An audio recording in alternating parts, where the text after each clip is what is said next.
देखिए, English literature में एक पोएटिक टर्म है आइएम्बिक पेंटामीटर। तो इस वीडियो में आइएम्बिक पेंटामीटर किसको बोलते हैं, इसका डेफिनेशन देखेंगे, हिंदी इंग्लिश में अर्थ और मतलब समझेंगे, इंग्लिश लिटरेचर में एग्जाम्पल भी देखेंगे। खास बात यह है कि हम आइएम्बिक को समझने से पहले हम आईएम्ब को समझेंगे कि आईएम्ब क्या है, क्या मतलब होता है, और आईएम्ब से आइएम्बिक कैसे बन गया। उसके बाद फिर जो फूट और आईएम्ब में क्या फर्क है।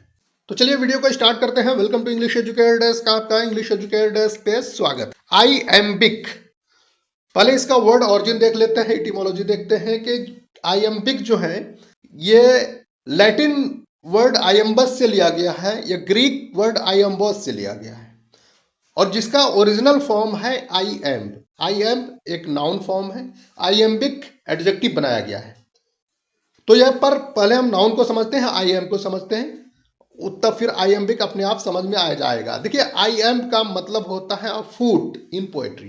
अब पोएट्री में फूट क्या है, देखिए फूट जो है एक फूट बराबर 2 सिलेबल्स। अब सिलेबल्स क्या है, देखिए सिलेबल्स मतलब कोई वर्ड है, जब हम उतार चढ़ाव करके जब हम उसको बोलते हैं तो उसमें उसी को सिलेबल बोलते हैं। जैसे यहां पर एक शब्द है पिज्जा, तो यहां पर देखिए 2 सिलेबल्स पाया जा रहा है, पहला है पी और दूसरा है जा। तो यहां पर पिज्जा जो है 2 सिलेबल्स पाया जा रहा है, और 2 सिलेबल्स में एक है स्ट्रेस्ड और दूसरा है अनस्ट्रेस्ड। स्ट्रेस्ड का मतलब होता है एक्सेंटेड और अनस्ट्रेस्ड का मतलब होता है अनएक्सेंटेड। तो पिज्जा, तो पी को हम थोड़ा खींच रहे हैं मतलब स्ट्रेस्ड, और जा मतलब जल्दी से हम बोल रहे हैं तो वो हुआ आपका अनस्ट्रेस्ड। तो कुल मिलाकर के एक फूट बराबर 2 सिलेबल्स में एक स्ट्रेस्ड दूसरा अनस्ट्रेस्ड।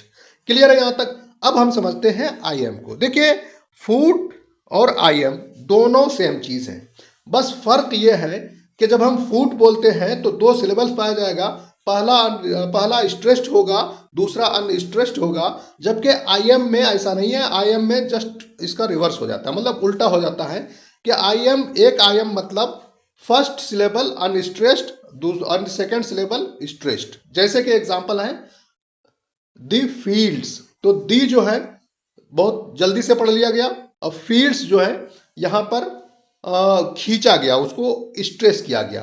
तो ये जो है 2 वर्ड हैं और दोनों मिला करके एक आईएम हुआ। और एक आईएम कोई सिंगल वर्ड में भी हो सकता है, मतलब 2 सिलेबल्स एक सिंगल वर्ड में भी आ सकता है। जैसे यहां पर पिज्जा में आया, वैसे आईएम में भी आ सकता है। तो कुल मिलाकर के आप समझिए कि अब 5 groups of stressed and unstressed syllables called pentameter. मतलब 5 ग्रुप ऑफ सिलेबल्स, मतलब 5 ग्रुप हुए वर्ड्स सिलेबल्स के, तो ग्रुप का मतलब 2, तो कुल मिलाकर के 5 इंटू 2 मतलब 10 सिलेबल्स। तो 10 सिलेबल्स का मतलब पेंटामीटर। पेंटा का मतलब होता है 5। मीटर, मीटर का मतलब arrangement of the poetic lines. तो 10 सिलेबल्स को पोएटिक लाइन में अरेंज करके अगर हम पहला अनस्ट्रेस्ड करते हैं और दूसरा सिलेबल स्ट्रेस्ड होगा तो वो आइएम्बिक पेंटामीटर होगा। जैसा कि यहां पर आप देखिए कि unstressed and stressed syllable 5 times in a poetic line is iambic pentameter. उम्मीद है यहां तक समझ में आ गया होगा। देखिए, जो आइएम्बिक पेंटामीटर जो एक मीटर है, ये इंग्लिश पोएट्री में वर्स में बहुत ही कॉमन है। सोनेट्स, ज्यादातर सोनेट्स इसी फॉर्म में लिखे गए हैं, और सोनेट्स के अलावा भी बहुत सारे पोएट्रीज हैं जो कि इस फॉर्म में लिखे गए हैं और ज्यादातर लिखे गए हैं। क्लियर है। इसको आप एक एग्जांपल से समझते हैं। देखिए यहां पर एक एग्जांपल है, आप यहां पर देखिए, open unto the fields and to the sky all bright and glad ring in the smokeless air। तो यहां पर देखिए जो बोल्ड है उसको स्ट्रेस्ड में है, मतलब उसको खींच करके हम पढ़ रहे हैं, और जो बोल्ड नहीं है वो अनस्ट्रेस्ड है। तो यही आपका स्ट्रेस्ड और अनस्ट्रेस्ड सिलेबल है।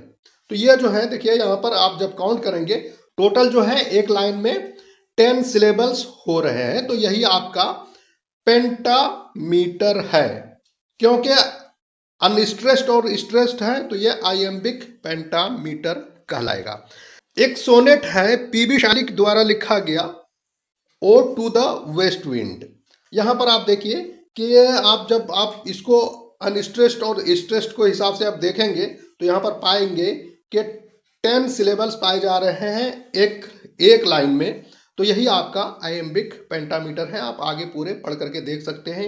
ओ wild west wind thou breath of the autumn's being. इस तरह से आगे आप कंटिन्यू पढ़ सकते हैं और आइएम्बिक पेंटामीटर को यहां से आप ड्रा कर सकते हैं। ठीक है, तो उम्मीद आपने आइएम्बिक पेंटामीटर को हिंदी इंग्लिश में और इंग्लिश लिटरेचर में एग्जाम्पल के साथ में अच्छी तरह से समझ लिया है। Thanks for watching educare desk.